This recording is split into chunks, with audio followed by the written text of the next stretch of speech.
অসাধারণ প্লেয়ার ছিল, বিশেষ করে নতুন বলে ব্যাটিং করা ইন্টারন্যাশনাল ক্রিকেটে বাংলাদেশি একটা প্লেয়ার।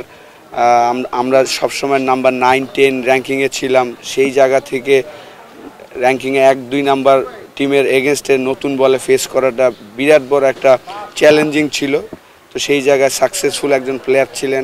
ক্যাপ্টেন হিসাবে আমাদের ডেফিনেটলি টপ 2-3 জন ক্যাপ্টেনের মধ্যে একজন। রেকর্ড যদি দেখি সবার উপরে হয়তোবা।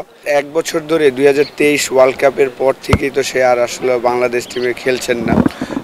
2006 থেকে সেই স্টার্ট করেছেন লম্বা একটা কেরিয়ার। বাংলাদেশি একটা ব্যাটসম্যান টপ অর্ডারে ব্যাটিং করে অলমোস্ট 15-16 হাজার রান করেছেন ইন্টারন্যাশনাল ক্রিকেটে। Big achievement. আমি মনে করি যে টপ একজন প্লেয়ার ছিলেন, বাংলাদেশ ইতিহাসের সেরা ক্রিকেটারদের একজন। সে যদি আমরা সবাই আশা করেছিলাম যে হয়তোবা সে আবার ফিরে আসবেন, কিন্তু যেহেতু প্রত্যেকটা প্লেয়ারেরই যার যার ডিসিশন নেওয়ার অধিকার আছেন এবং সে চিন্তা করেছেন আর ফিরে আসবেন না ইন্টারন্যাশনাল ক্রিকেটে। গুড লাক ফিউচারের জন্য।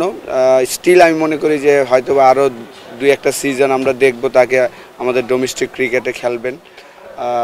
তো অবশ্যই আমরা তার এই সার্ভিসটাকে স্যালুট দিতেই হবে যে অসাধারণ পারফরমেন্স করেছে তার এই 17 বছর ক্যারিয়ারটা। না দেখেন, আসলে ইন্টারন্যাশনাল ক্রিকেটটা জাস্ট এই চ্যাম্পিয়ন্স ট্রফির 3টা ম্যাচ যদি চিন্তা করে সেটার জন্য আসাটা আমিও মনে করি না সে যেটা চিন্তা করেছেন। যদি আপনি অ্যাটলিস্ট আরও 2-3 বছর খেলার প্ল্যান করেন তাহলে ঠিক আছে। ওই 3 ম্যাচের জন্য আসেনি, এটা আমি মনে করি সঠিক ডিসিশনই সে নিয়েছেন যে এই সময়ে এসে 3টা ম্যাচের জন্য ফিরে আসাটা আমারও মনে হয় না যে রাইট ডিসিশন হতো।